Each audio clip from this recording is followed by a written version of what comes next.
Good morning friends. 27 October pre market అనాలిసిస్లోకి మీకు స్వాగతం. 24 అక్టోబర్ ఫ్రైడే నాడు నిఫ్టీ 96 పాయింట్స్ నెగిటివ్లో క్లోజ్ అయింది.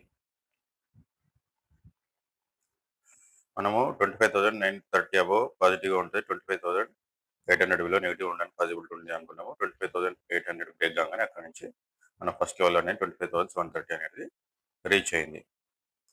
ఇవాళ ఏం జరగడానికి అవకాశం ఉందో చూద్దాం. గిఫ్ట్ నిఫ్టీ ఒక 78 పాయింట్ పాజిటివ్లో చూపిస్తుంది.